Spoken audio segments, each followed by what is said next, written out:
Privacy is a right, not a privilege. Moreover, your private personal information is exactly that, private and personal. Yet big tech corporations seem to have a different opinion about your data.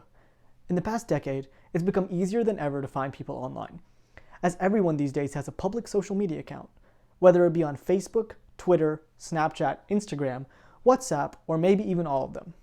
However, this also means that most people blindly trust that their private information is safe in the hands of these large corporations. And this is most, if not always, not the case. How many times have you read the privacy policy or terms of service when signing up for an account on a platform? Probably none.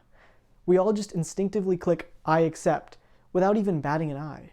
And amidst this privacy crisis, one company has risen above the rest, becoming infamous for their notoriously poor security practices and continuous security breaches: Facebook.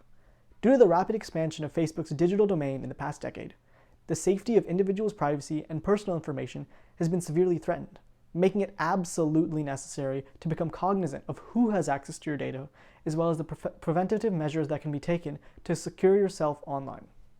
Only last week, it was discovered that Facebook had a data breach in which over 500 million private user accounts were publicly leaked. That's right, it was discovered. Facebook felt that it wasn't necessary to tell over 500 million of its users that their phone numbers, full name, location, and email address were publicly accessible in a database sitting on the internet. Are you comfortable having your complete stranger know your exact address? I know I'm not.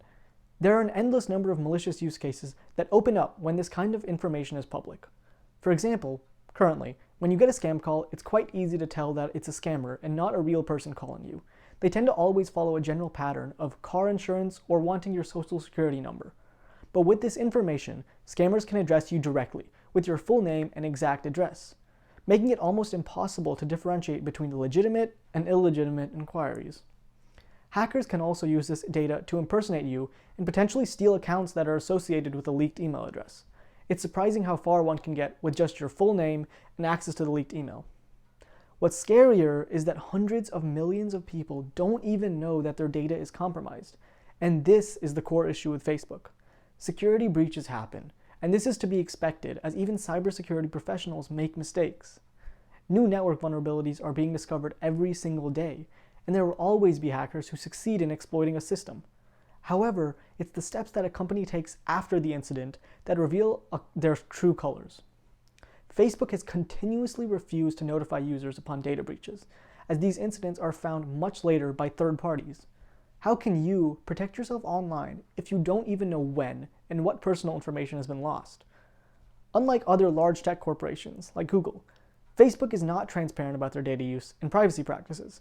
They resort to using convoluted terms of service and legal loopholes to trick users into thinking that the platform is safe.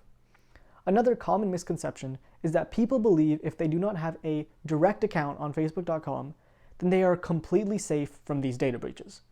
Yet people forget that Facebook owns several other popular companies, including Instagram, WhatsApp, Messenger, and Oculus. Just by using these services, your data is still held in Facebook systems, despite not having a direct account on Facebook.com. Earlier this year, Facebook made some major changes to WhatsApp's privacy policy that mentioned how data would be handled differently in the future. As always, the true changes that were being made were not directly explained in the policy, but security researchers have broken the text down and uncovered the truth. The changes stated that personal information of users on WhatsApp would now also be directly shared with the parent company, Facebook. They claimed this was a necessary step for better integration with Facebook's products, but it was in reality just a way to increase their already gargantuan monopolization of digital data. Facebook also announced that these changes will go into effect in coming weeks, and those who do not accept will be unable to use WhatsApp in its entirety. It's clear that Facebook does not have your best interest at heart, but there are a couple steps that you can take right now to secure yourself online. First of all, if possible, stay away from Facebook and all of its sub-companies. There are a countless number of Facebook alternatives that keep your privacy as a priority. The next most important step is to do your own research about the privacy policies and data practices about the platforms you actively use. A simple search on the internet will find that a simple breakdown of what data companies access and how they use it.